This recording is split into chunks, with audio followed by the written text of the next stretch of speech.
Good evening. Most people, including, I confess, me, have a terrible failing. As humans, we tend to have very strong opinions about things where we actually know very little. And being conscious of that, I'm trying to train myself out of it. And the Israel-Palestine dispute typifies that enormously, because you go around and ask people what they think about this, and almost everybody's got a very strong opinion about it. This is me. The main purpose is not to admire the picture, and Guy's told you most of the facts, but it's got the address of my website, mohammadamin.com. And the talk that Guy mentioned about anti-Semitism, for example, which I did record the same way I'm recording tonight's talk, is on that website, and this talk should be there eventually as well. What am I going to talk about?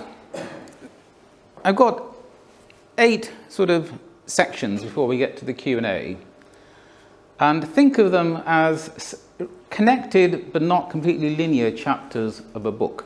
So they're not necessarily sequential, but they're points that I wanted to get over, because if you're going to understand the dispute, you need to think about it from various different perspectives, and there is no substitute for knowing some of the facts.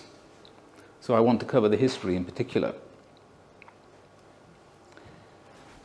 As I said earlier, this is a dispute that people care about, and care about quite often too much. And what happens is that they pick a side, like picking a football team. And afterwards, they latch on to every fact that supports their side. Everything that their side does is good, or their side is suffering uncontrollable harm from the other side, and everything that the other side does is evil. And the world just isn't like that. A question which is often raised, particularly by friends of Israel, is that people bang on about Israel too much. And one of the issues which I'm not going to get into tonight, but I've written about on many occasions, is when does criticism of Israel become anti-Semitism? And of course, Israel's supporters try to argue that almost any kind of criticism of Israel is sort of anti-Semitic. And conversely, people who hate Jews want to attack Israel and criticize Israel and claim that they're just being political. But I'm not going to get into that tonight at all. It's too big a subject. But there are various articles about that on my website. So should people care about Israel? In some ways, it's an incredibly unimportant place. It's the 150th largest country by area. Even by population, it's only the 100th largest. GDP, it's a bit more significant, 33rd largest. And if you look at the conflict, all the way back over the last century, and simply count the dead bodies, they add up. They're significant, but they're tiny in comparison to many, many other human conflicts. And I've not done that addition myself in detail for tonight's talk, but I know the death toll in some of the wars, for example, the 1948 War of Independence, which was Israel's most serious war, when 6,000 Israelis died, and a significantly larger number of Arab soldiers died, but those were the sort of orders of magnitude.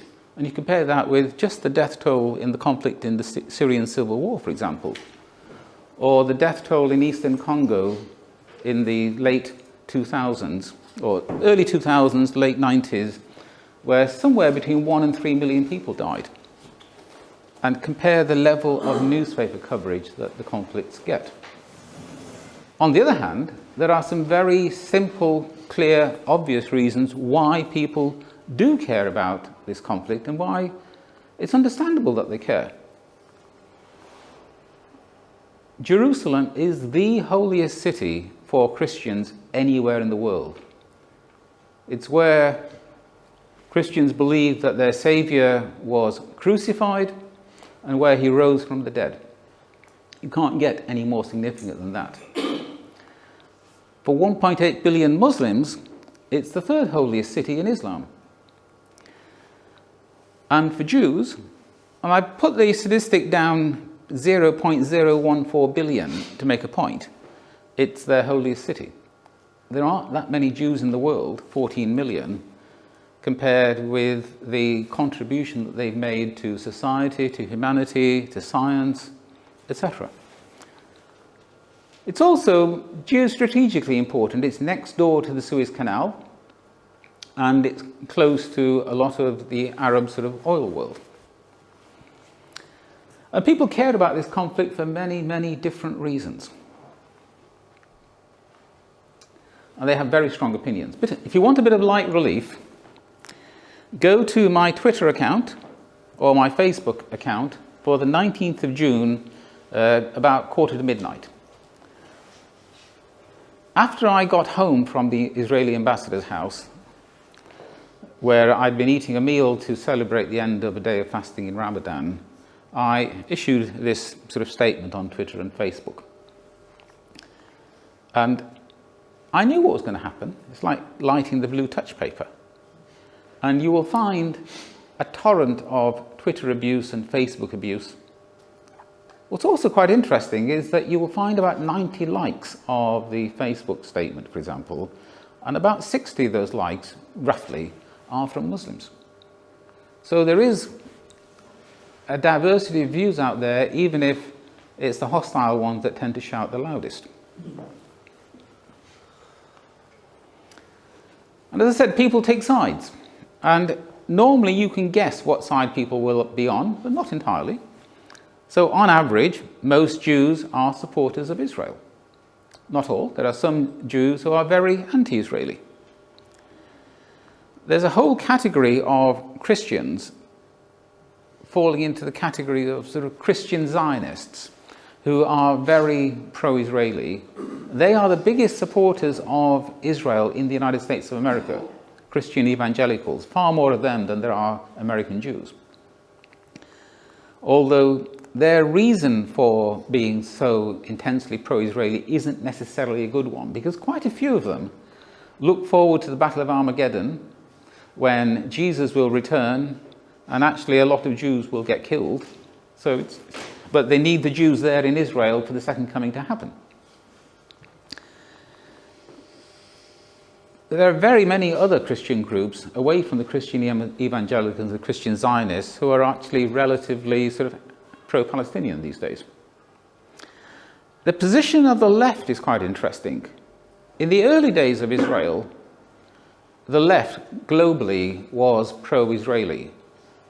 Czechoslovakia sold significant amounts of arms to them.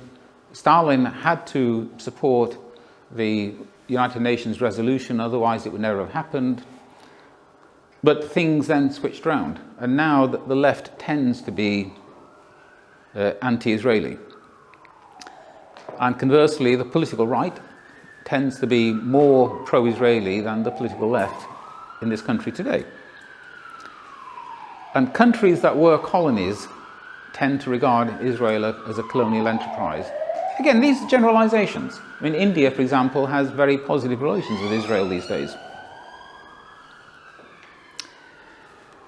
The next piece is to try to share a very difficult way of seeing the world, an insight.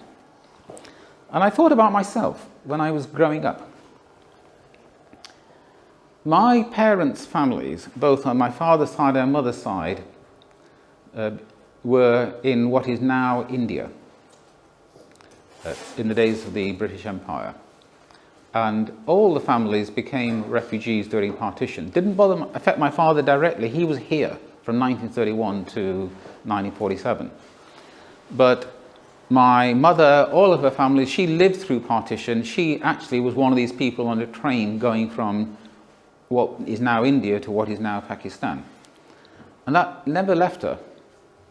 And she was always anxious and fretting about what happens if Britain throws us out. And put yourself in the shoes of a child aged in single figures. And I have no memories of Pakistan, even though I was born there. I was 1 3/4 when I came here. And my earliest memory, which I was sharing earlier, is of a tantrum in the hall of our house wanting to go back to Pakistan, but I had no memories of Pakistan itself. And one of the things that I found very comforting growing up as a very small Pakistani minority in the slums of Manchester was this thought at the back of the mind that if everything else went wrong, there was always Pakistan to go back to. And I want you to imagine what it's like if there is no such country. If you're always living in somebody else's country, and if you get thrown out, you have to find somebody else who will take you in out of the kindness of their hearts. And that was the experience of Jews for 2,000 years. And in Europe in particular, there was a long history of persecutions and expulsions. And if you know English history, you'll know that the Jews were thrown out of England around about 1200 and something, and not readmitted until the days of Oliver Cromwell. And several other European countries have had Jewish expulsions as well. The Arab and Turkish empires were less bad, but they weren't perfect. And just imagine what it's like when nobody will take you in. And a story I often talk about is the voyage of a ship called the St. Louis, which left Hamburg in May of 1939 carrying refugees to Cuba. And the Cubans had actually agreed to take them in, but when they got there, the Cubans wouldn't. They took in 29. The ship tried to go to the United States, and the American Coast Guard made sure it never even touched American land. The same with the Canadians. And the British. Although the British did take some people off by boat, then the rest went back to Antwerp, not to Germany. And they were dispersed among several European countries because they didn't want to go back to Germany in 1939. But somebody has traced what happened to them, and 254 of these have been traced to deaths in the Holocaust. And that's why Israel matters to Jews. I now want to take a look at the birth of modern Zionism. So, distinct from the religious attachment to the land of Zion that's always been there. There's a psalm in the Bible, I can't remember the exact number, by the rivers of Babylon we lay down and wept, or we sat, and they said to us, sing us a song of Zion. And how can I sing the Lord's song in a foreign land? But modern Zionism is much more recent, and a very, very short history of Jews in Europe, 2,000 years in a slide. It was great in the days of the Roman Empire until the Christians came along. But after Constantine embraced Christianity, then the Jews started to suffer Christian oppression. And Jews were treated very badly in Christian Europe from the rise of Christianity as a state religion until the Enlightenment. And the Enlightenment gave Jews equal citizenship, but massive discrimination still persisted. In the late 1800s in France, of course, we had the notorious Dreyfus affair, where Captain Dreyfus was basically framed for treason and sent to a French prison colony until he was eventually exonerated.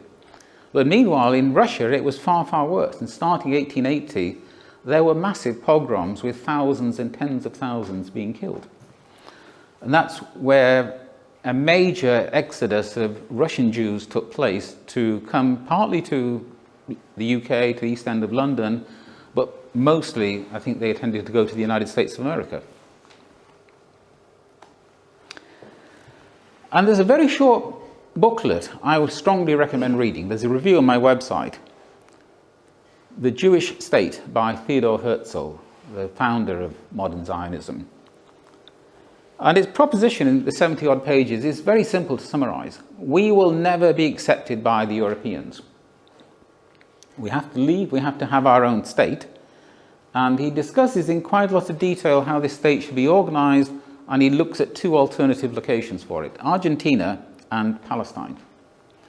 What's immensely revealing is that not a single word that I can find in this 74 pages really pays any attention to the fact that Argentina and Palestine already had people living there, and how they might feel about somebody coming to establish a Jewish state there. So now I want to switch tack and have a look at the history of the last 100 years. 1917, World War I was going on, and the Ottoman Empire was struggling. It had picked the wrong side in World War I. And the British conquered Palestine. I think it was Allenby, General Allenby, wasn't it, who marched into Jerusalem. And in 1917 came the famous Balfour Declaration, which we're going to look at.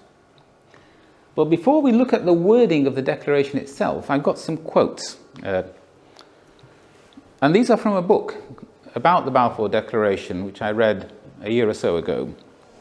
And what really struck me with the first two quotes we're going to look at, and these were Jews talking about each other, is that if you said them today, you would almost certainly end up being accused of anti-Semitism.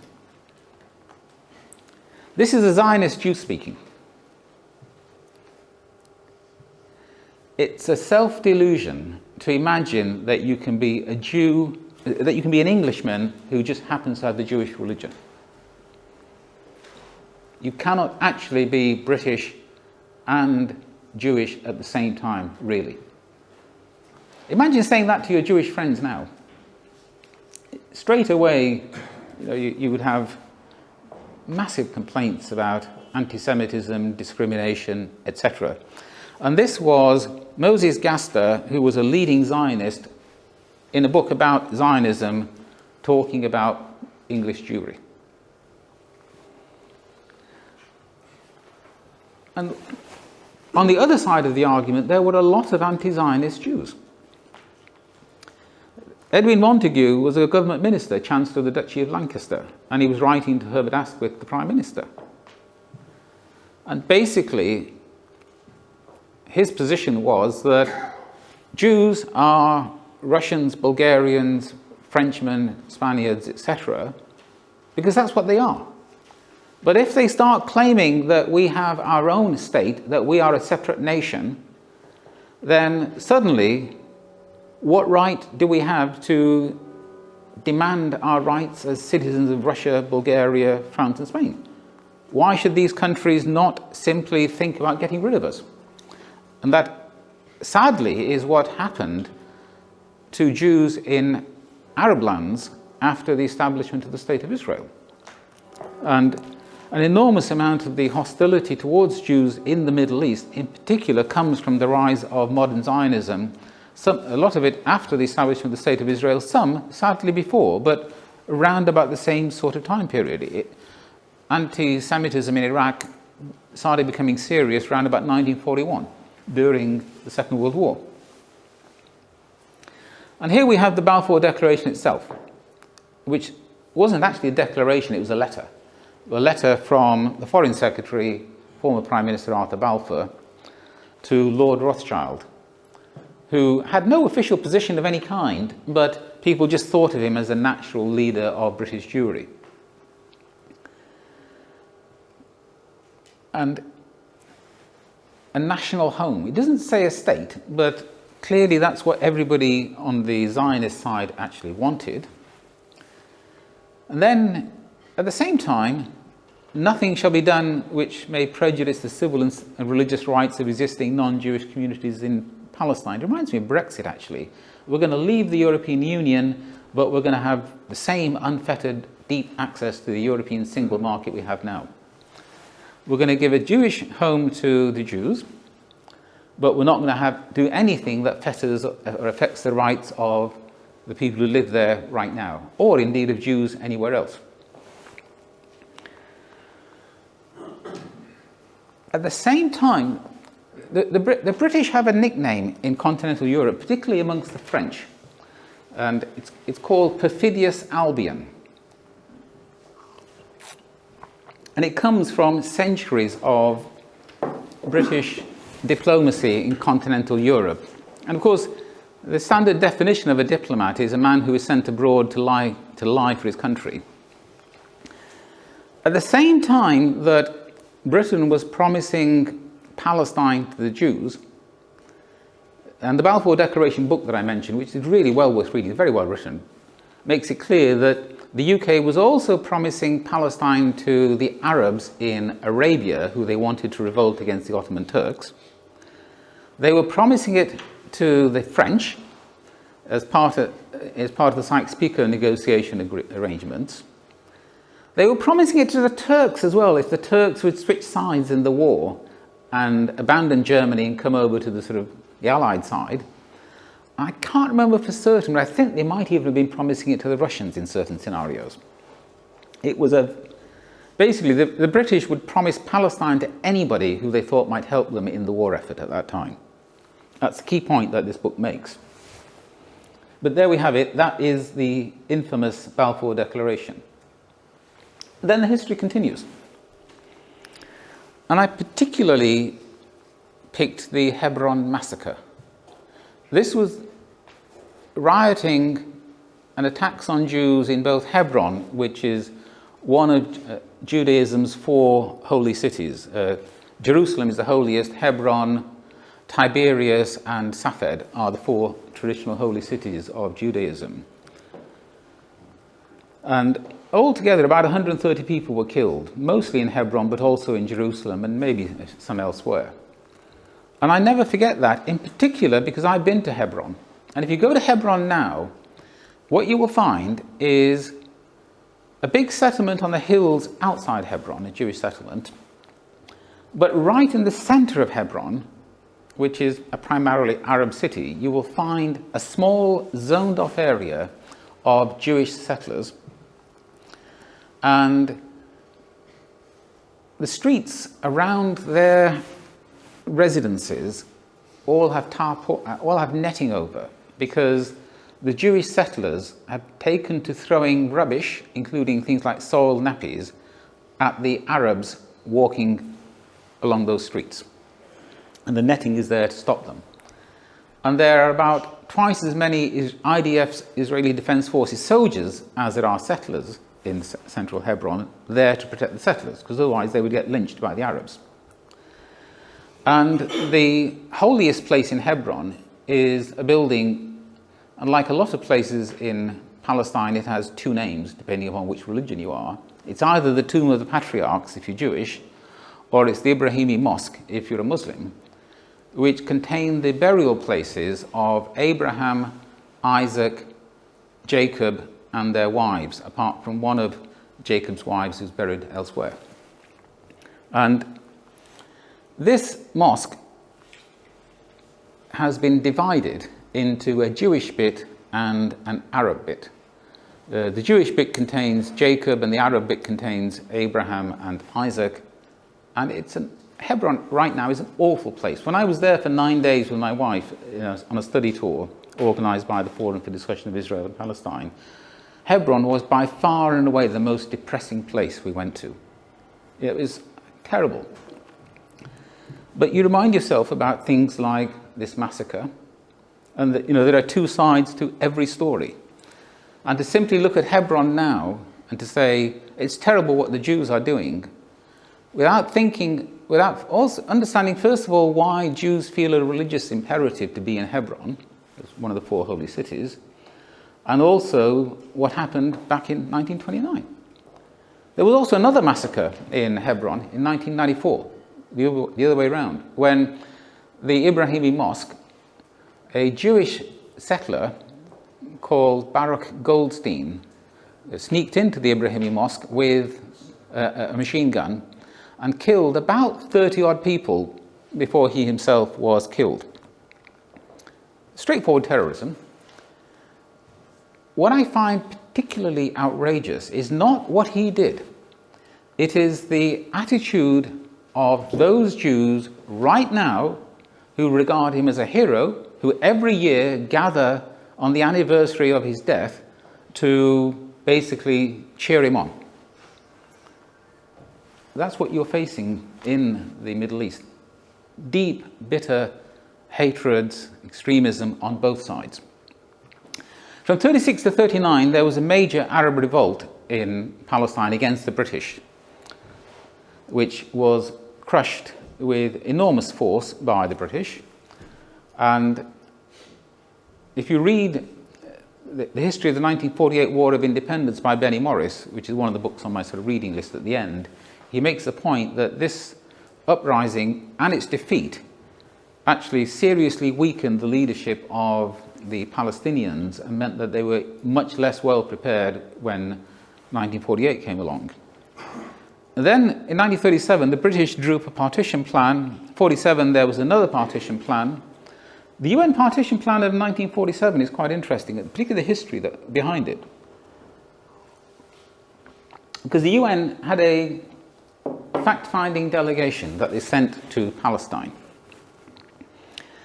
And this delegation obviously wanted to talk to the Jews and to the Arabs to find out what they thought, what they wanted, etc. And the Jews basically wined and dined them to the maximum extent possible, did their best to bribe them, you name it. The Arabs boycotted it, boycotted the delegation completely, and essentially various Arab groups and leaders said that anybody who talks to this UN delegation will be killed. So the UN delegation wasn't able, at least officially, to speak to any Arabs at all. That is not the best way of getting a partition plan that takes account of your needs, by not talking to people. Then the War of Independence happened. So I'm going to look at these three maps and we'll look at them together. So the first map on the left is the British partition plan. And the bit in the middle is Jerusalem with a fairly big corridor out to the sea. Then you've got the dark bit, which is the Arab bit, which is mostly desert, because the Jews at that time were mostly up in the north, but there were actually quite a lot of Palestinians in that sort of purplish Jewish bit up in the north as well. But that was the British partition plan. And you can see that there isn't that much territory in terms of square meters being allocated to the Jewish state. Didn't fly. In particular, of course, it was totally rejected by the Arabs. Although I just can't remember whether the Jews accepted that partition plan or whether they complained as well. 1947, the United Nations partition plan, the Jews did accept. And you can see it's flipped round so that the Negev and the desert area has now gone over to Israel. But remember, while it looks big, it's mostly desert. And conversely, the area at the top where I said there were lots of Arabs, that area has now been allocated to, the dark bit at the top, has been allocated to the Arabs. And then you've got the sort of purpley bits for Israel. And look at the Arab bit next to Egypt. It's pretty big, although again, a lot of it is desert. But it does include the area that we now know as the Gaza Strip. And Jerusalem is in a separate colour because it was going to be separate. It was going to be basically internationalised.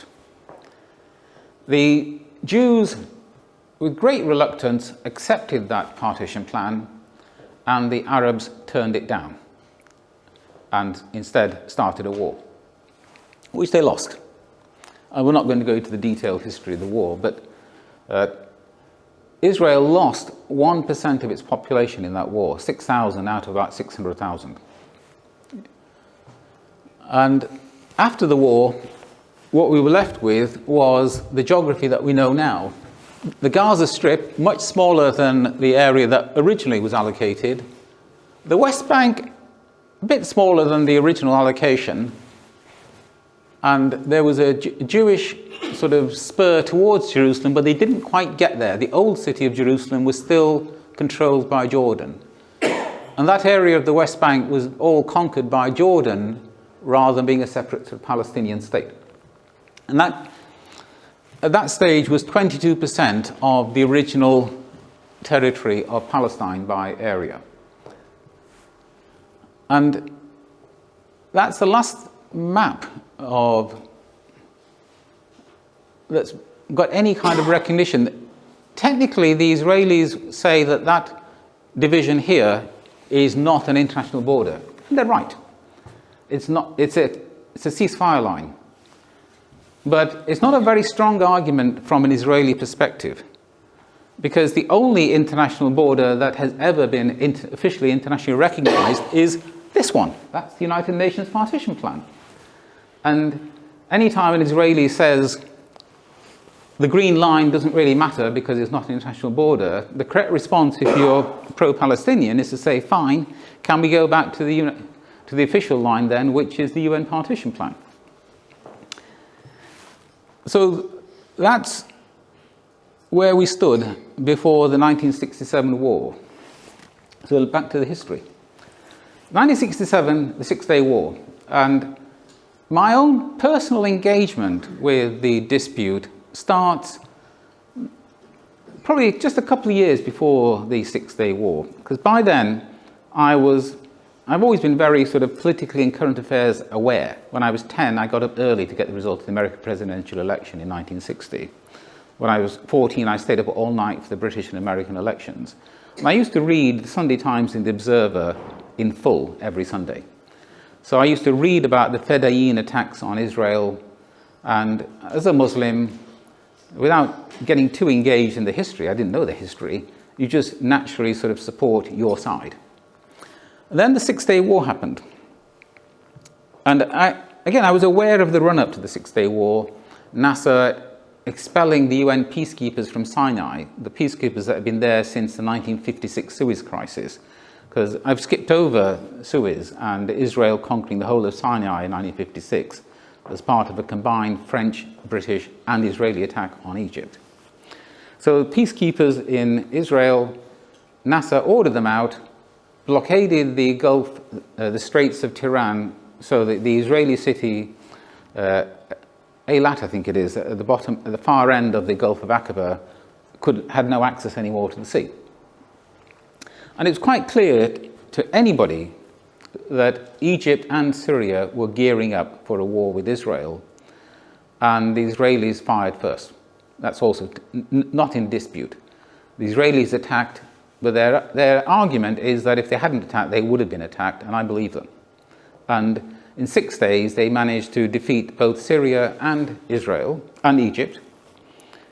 They begged King Hussein of Jordan not to get involved, but he felt that his position was untenable in terms of his fellow Arabs, and that he'd probably be overthrown if he didn't get involved in the war as well, which is why the Israelis were then able to conquer Jerusalem and the West Bank.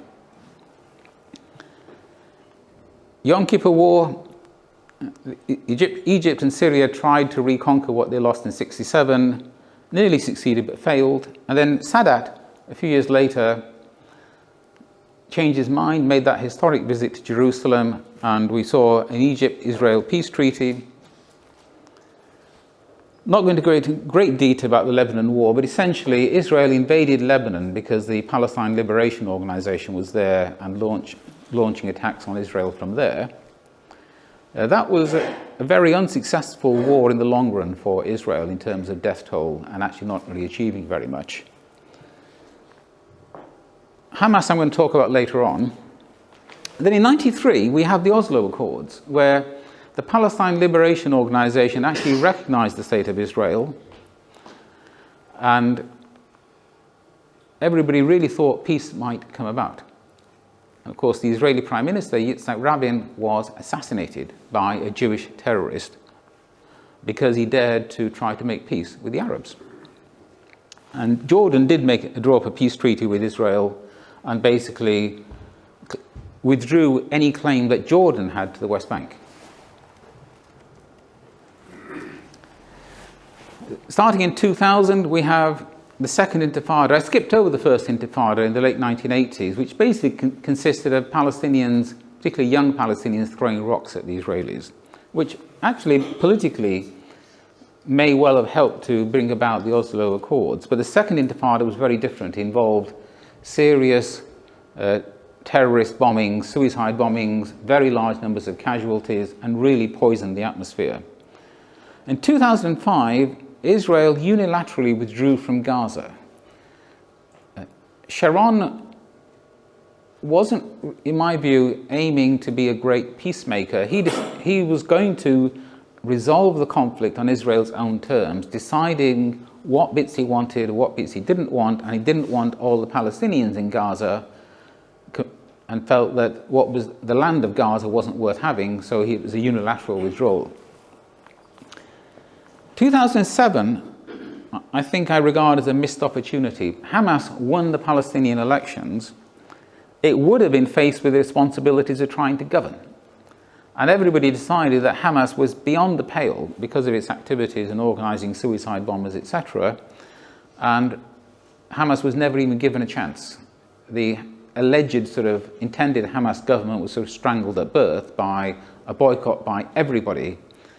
And the Palestine Liberation Organization, etc., in the form of the Palestinian Authority, retained control of, at that time, the West Bank and Gaza, although then Hamas took control of Gaza by brute force, basically killing the PA representatives there.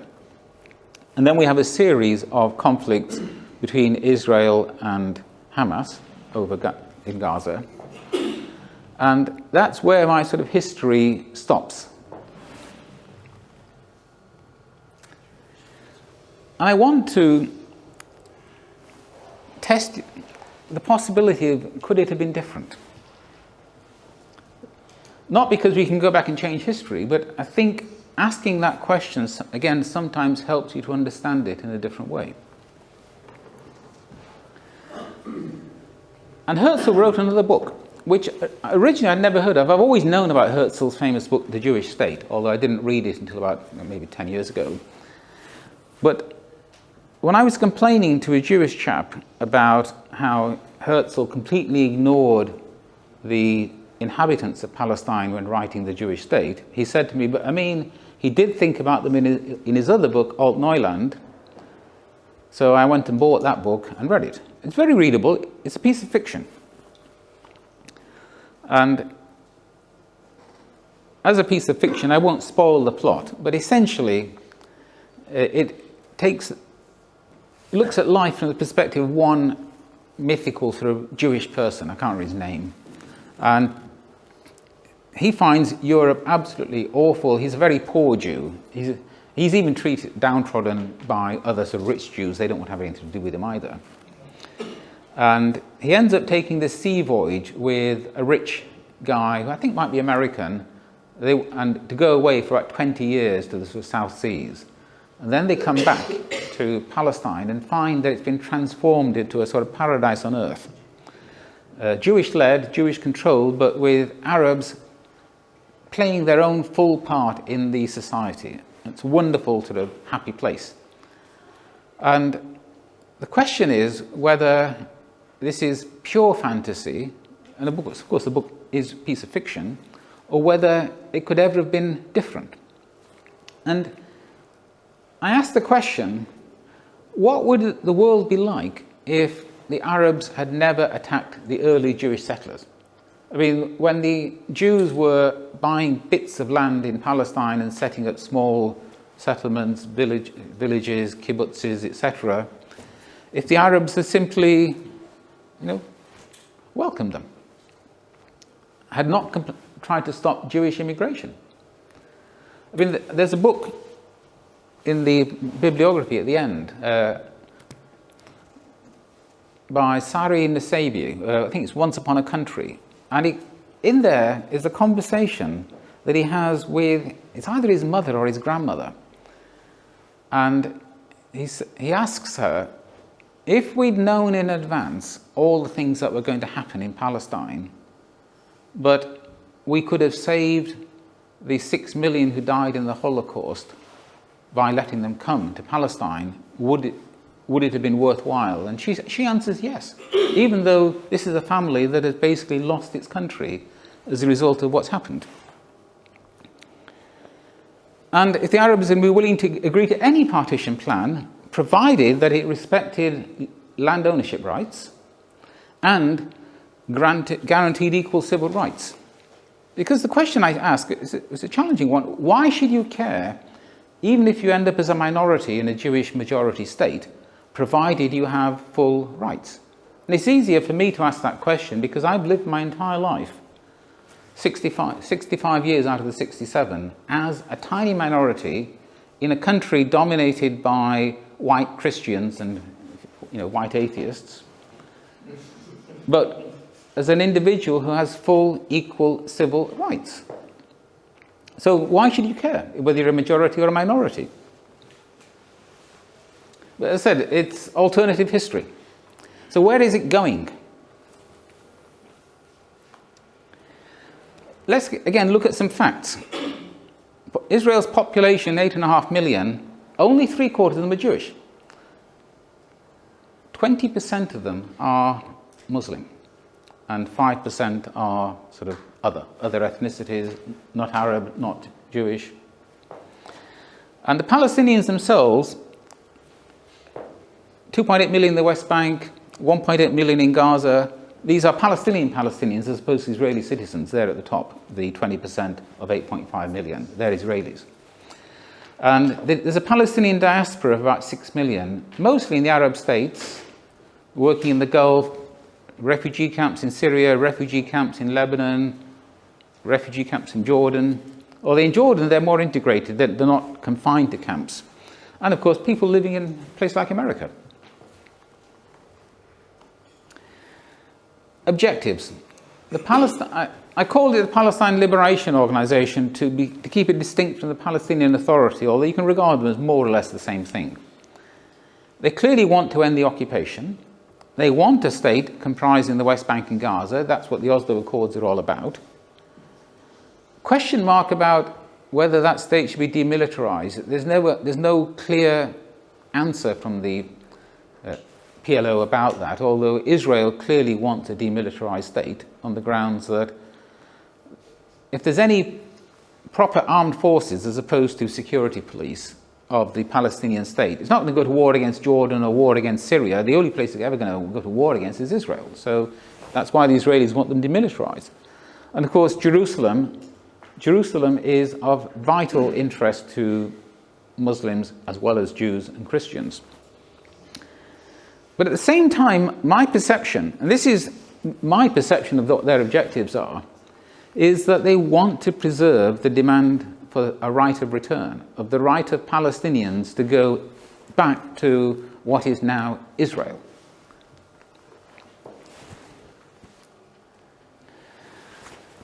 And one of the things I'm very conscious of is that the Palestinians still commit acts which I describe as self-harm. Regardless of what you think about the morality of certain activity, if you just say, what are my objective interests? What am I trying to achieve? And will these actions help me to achieve them or hinder my achieving them? I regard them as self-harm. They promote hatred of Israel. Yes, there are also plenty of Israelis who do promote hatred of Arabs as well. Not all. Israel is a very diverse society. They honor terrorists. They will name streets and squares after people who've gone and carried out suicide attacks and killed Jews. That's a fact. I'm not making this up. They pay stipends to families of terrorists. There's an argument about the amounts of money involved. When Netanyahu was speaking recently at the United Nations, he gave a figure of 350 million. And earlier today in the Washington Post, I was reading an article about whether they're fact checkers as to whether $350 million a year is right or not.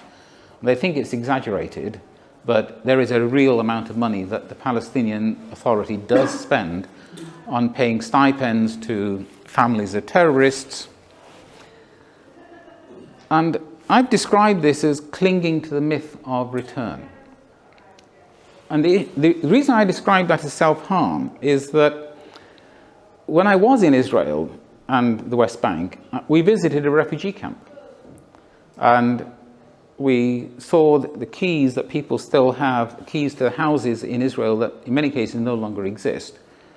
But if your entire life is spent thinking about when you might go back, it stops you doing other things.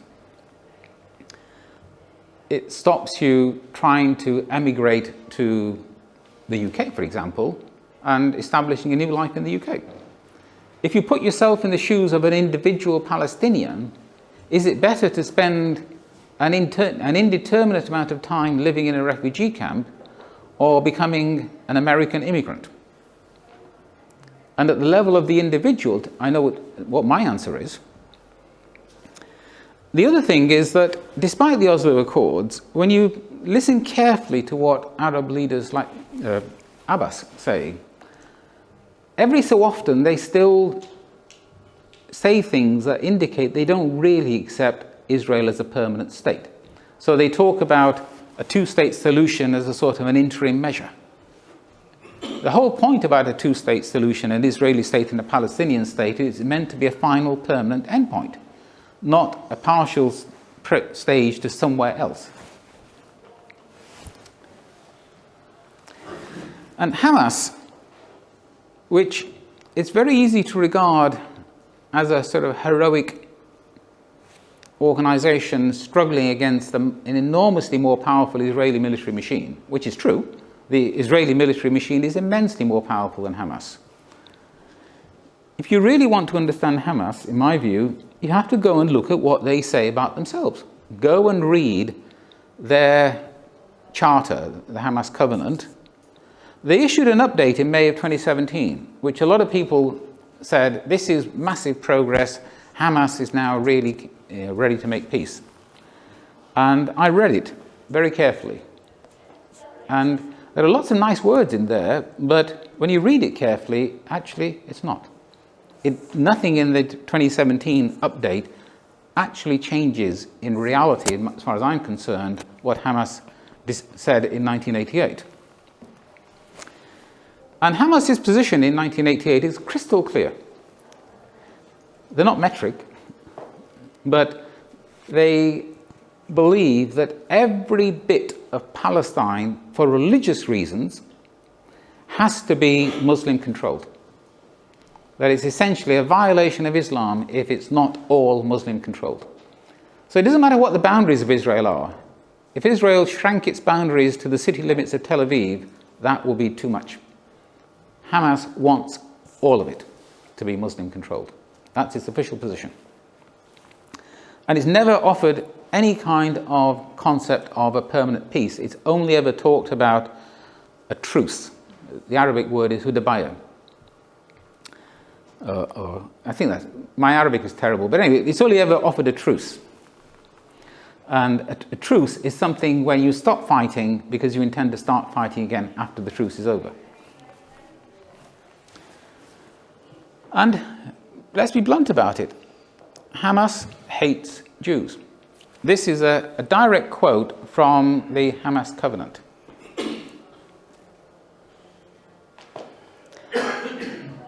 That does not indicate an organization that regards Jews as equal fellow human beings. Changing tack slightly. Who can destroy Israel? In my view, no external military power can destroy Israel without being destroyed itself. Because Israel is a state, I'm totally satisfied, which has a significant number of nuclear weapons and the means to deliver them.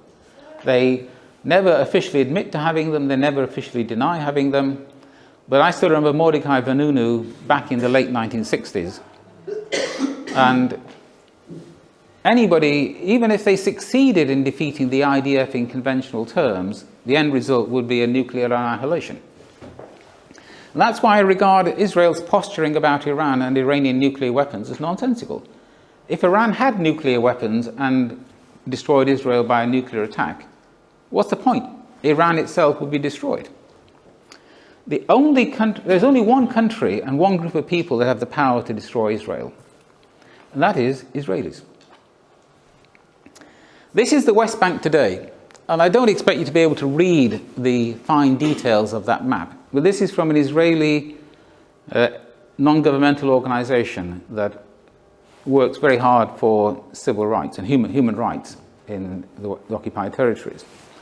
And I've got a condensed version of that map here, where it's much easier to see. And you can see the dark bits are basically Jewish controlled, Israeli army controlled, and the light coloured bits are areas in Palestinian control as part of the Oslo Accords.